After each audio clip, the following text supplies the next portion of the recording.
Ce n'est pas dans la violence que nous allons que les choses vont changer dans le pays. Donc aujourd'hui, quand vous me posez la question si ces attaques ont été commises par Toumi ou ça n'a pas été commis par Toumi, je ne sais pas. Parce que ce n'est pas là où est le problème. Le problème, c'est le fait qu'on n'arrive pas à s'entendre entre nous.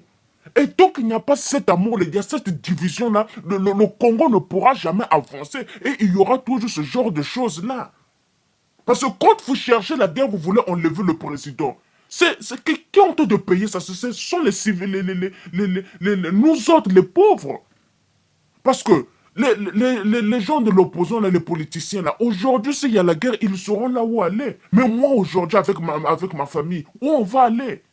Moi, je n'ai pas un boulot qui peut me permettre de me rendre n'importe où. Vraiment, je n'arrive pas à comprendre, vraiment que jusqu'à aujourd'hui, là, on n'arrive pas à progresser. Vous savez pas quoi, tu t'as ça, coucou? Non! Vous-même, vous avez entendu. Les réalités du pays, vraiment. Honte, vraiment. Moi, je dis honte, vraiment, à tous ceux qui, ces dernières semaines, étaient en train de dire « Ah, Congolais, allez-y dans les rues, protestez !» Là même, c'est quand on n'a pas protesté, voilà ce qui arrive. Maintenant, combien de fois si on avait protesté? En me remerciant le Seigneur que la situation s'est légèrement, on peut dire, tranquillisée. Prions vraiment que les choses ne s'aggravent plus. Vraiment, vraiment, vraiment.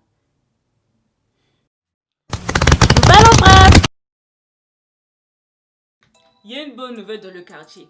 Le chef du groupe islamiste Ansarou, dissident de Boko Haram et ACMI, a été arrêté le vendredi 1er avril. Oui. Voilà un progrès que l'armée nigériane a fait.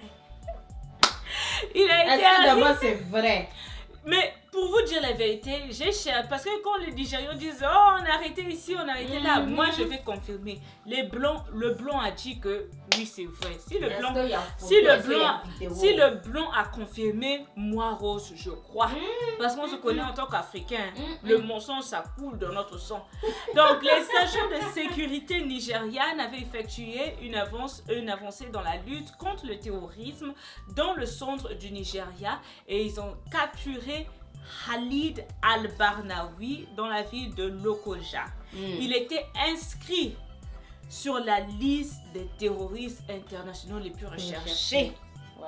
Donc vous pouvez vous imaginer que Eza Kiese, vraiment Kiese. Le Kenya, ça suffit quoi? Arrêtez de fouiller ça, Batum Soli. Ça c'est maintenant la honte sur la tête. L'Agence mondiale antidopage a encore donné au Kenya un autre délai. On avait déjà le délai du 11 février qu'ils n'ont pas pu honorer.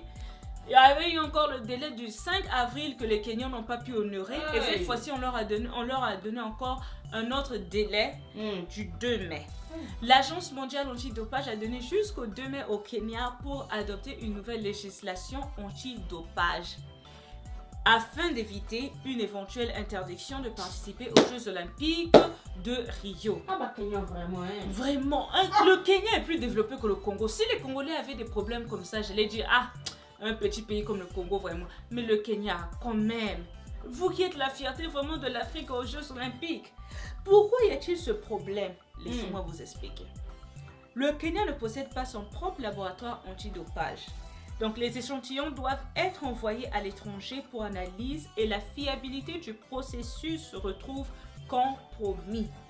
Donc au cours des dernières semaines, les parlementaires ont présenté un projet de loi pour sanctionner plus lourdement les athlètes coupables de dopage, mais le dispositif n'a toujours pas été adopté.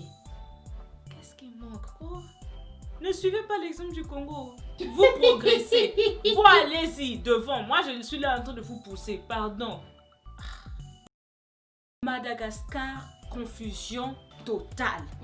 Le président malgache a annoncé le vendredi 8 avril la démission du gouvernement et du premier ministre Jean Ravnonarivo.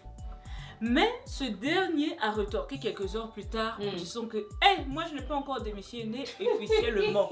Ce qui a créé la confusion totale.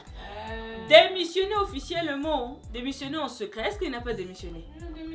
D'où viennent les jaloux? Alors, il a dit ceci. Donc ça c'est le Premier ministre qui a dit dans une interview. Il a dit que j'ai parlé avec le président de la République ce matin d'une démission et j'ai répondu que j'allais d'abord en parler à ma famille. C'est après la rencontre dans ma voiture que j'ai entendu l'annonce de ma démission. Jusqu'à maintenant, je n'ai pas encore démissionné. Cependant, dans l'intérêt supérieur de la nation, je vais remettre ma décision à un moment plus opportun. Ah mon frère, démission c'est démission. Si tu démissionnes aujourd'hui, tu démissionnes après-demain, c'est pas démission. Parlons des choses plus intéressantes. Retournons au Nigeria. Il y a une nouvelle. Le Nigeria a mis en place un camp de rééducation des djihadistes repentis de Boko Haram. Un site est destiné à la réhabilitation et à la réintégration des repentis afin qu'ils retrouvent une place normale dans la société. wow. Donc les ex-djihadistes y recevront une formation professionnelle pour pouvoir contribuer à la croissance économique du pays. Moi je dis Rose, je comprends bien que c'est vrai, il faut garder pour prendre soin de ces personnes-là, tout ça là. Mais qui va payer pour les pots cassés de ces gens-là? Ces gens-là ont tué. Ces gens-là ont fait des massacres. Donc ce qu'on va faire seulement, mon frère, vraiment, comme tu t'es repenti, et qu'est-ce qui vous dit que vraiment ils se sont repentis? C'est ça la Peut-être ils seront utilisés comme des cellules dormantes. Quand ils vont aller dans les gosses, tout ça là, vous pensez que celui-là est venu pour travailler, or qu'il y a d'autres plans derrière lui. Qu'est-ce que moi j'en sais? Mais vraiment. Tenez.